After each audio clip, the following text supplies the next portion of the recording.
How do you get more done in less time? That is something that a lot of people struggle with. I hear entrepreneurs talk about all the time how they don't have enough time, or really not entrepreneurs. A real entrepreneur has mastered this. They're making money because they figured out how to do everything they want to do. I, for instance, work about 2 hours a week or less across all of our companies. I'm involved in like 6 companies right now, barely working on any of them. So how do I do that? How do I do enough work to sustain these 6 businesses in 2 hours a week? How does that even happen? Is that even possible? What's going on here?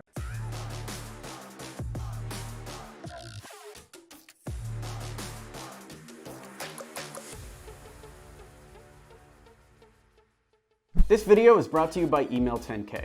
Learn how to book meetings with billion-dollar brands and take your company to the next level at email10k.com.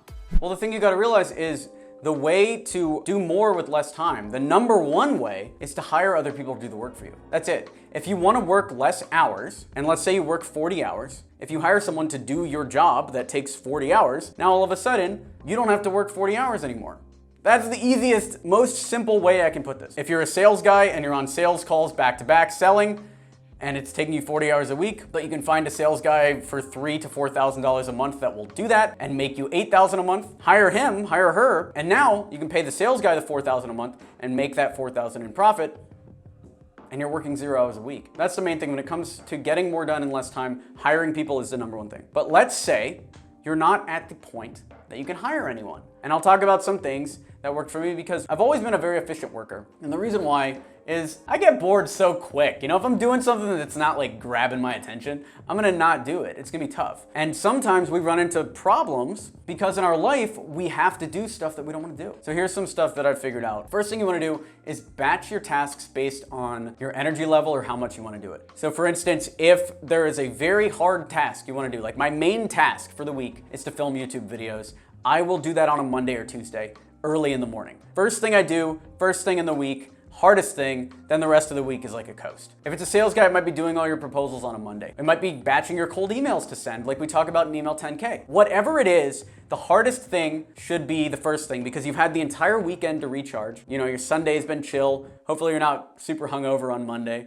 You can get drunk on Saturday if you want, too hungover on Monday. You come in, you're super charged up, do your first thing. Do your hardest thing. That's it. Eat the Frog is the name of a book that I haven't read. So yeah, you batch your tasks based on energy levels. And that is dependent on the person too. So for me, I can be super tired, my brain can be basically off, and I can sit in a meeting or even have a sales call and be fine. But I can't do a YouTube video. I can't write a proposal. I can't really write first lines for cold emails when I'm in that brain phase, which usually comes later on in the day. So what I've found is any sort of work that requires me to create or write or type, that goes early in the morning, and all my calls can go later in the day. And back when I was full-time in the agency world and I was back-to-back on sales calls, I still made sure to keep some time from between 7 and 9 a.m. I'm an early riser, that's why. So from 7 to 9, I'm writing, or I'm doing whatever the work needs to be done. Then from 9 to 6, I'm in back-to-back sales calls, and that was fine with me because I'm basically coasting through that. And that's because I'm a trained salesman, right? Like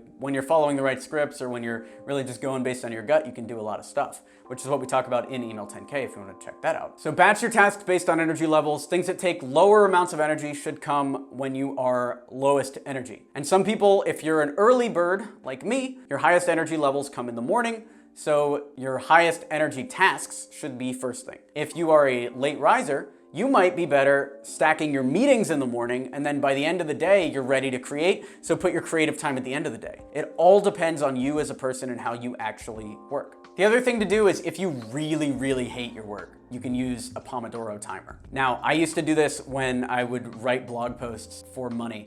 I was working with this guy and I had to write all these blog posts on jungle gyms. He was selling jungle gyms in some random small town in Texas. And so I was writing these blog posts and I didn't know anything about jungle gyms, hated jungle gyms. And yet I was able to write these blog posts and get paid, you know, $200-300 a post because I would sit down, set my timer for 25 minutes, write for 25 minutes, then set the timer for 5 minutes and just listen to Eminem's Rap God. It was around that time where that song was big. And so I'd listen to the song, I'd get super juiced up, then set the timer for 25 minutes, work again. That's Pomodoro, and you can really get through any task if you batch it into 25-minute batches. I do not like it long-term. Long-term, you need to remove any sort of work that you need to Pomodoro. Pomodoro is very good for Eating the frog. I'll say it again. I don't care. Pomodoro is very good for getting through work that you don't want to do, but long term, you don't want to be doing any work you don't want to do because that'll lead to burnout. So hire somebody who would love to do the work that you don't like to do. For instance, for the blog posts, there are writers that would kill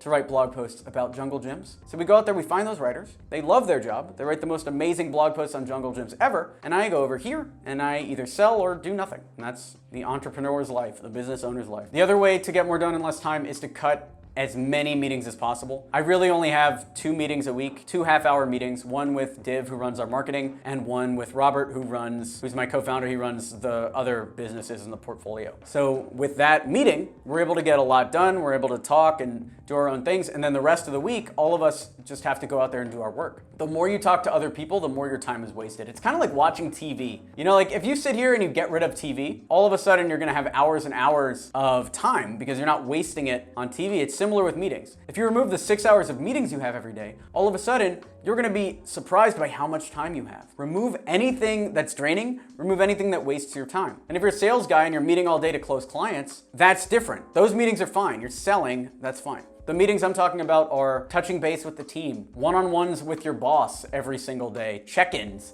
all this stuff. Just get rid of anything that's not directly making you money. Another thing that's good is to do no email, no phone periods. I mean, just last afternoon, after 2 p.m., I didn't look at Twitter, I didn't look at Facebook, I didn't look at email. I didn't even really run my phones except for Google Maps. I used my phone for Google Maps to navigate around. But doing these large periods where you're not looking at your phone is so key. What I find is I will not be worried. I'll feel like I'm in a spa, like I'm getting a massage, and then I'll look at my email and all of a sudden I care about something I didn't care about before. Whether it's a business issue that doesn't really matter or will resolve itself, or something about the news. There's nonsense on the phone. So the more time you can spend away from the phone and with your family or with your own thoughts, the better. So cut that phone off, stop checking your email. I try not to check it first thing in the morning and I run right into work. And then by around like 9:10, I'll look at it. But I also sometimes have issues with that, so we all struggle with it. And that's why I do the no phone days where I'll go 24 hours straight without looking at a phone to try to make up for the time that I'm on the phone constantly throughout the week. And those no phone days are good because then you get to disconnect and find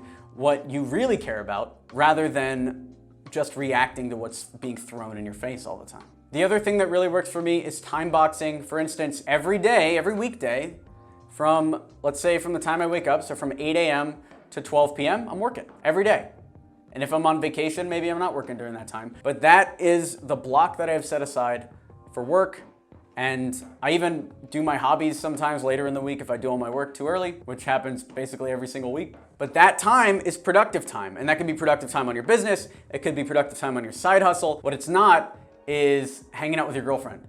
It's not hanging out with your kids. From 8 to 12, you're working, or whatever that 4-hour period is. You're working, that's time boxed, you're sitting down, you're not on Facebook, you're not BSing. What I do is I usually have a separate room where I'm working. So then if let's say it's like 9:30 and I'm working, since 8, I've been working for an hour and a half and I find myself going over to Facebook, I will literally take my laptop and put it in the bedroom and then sit in the bedroom. So then I feel like I'm not getting work done and then I want to come back in here and do work. So you don't want to be checking Facebook in your office. You want to be checking Facebook or Twitter or whatever outside your office and then doing work only in your office. Because as soon as I go through this door, as soon as I close this door, I want to be completely in work, in hustle mode.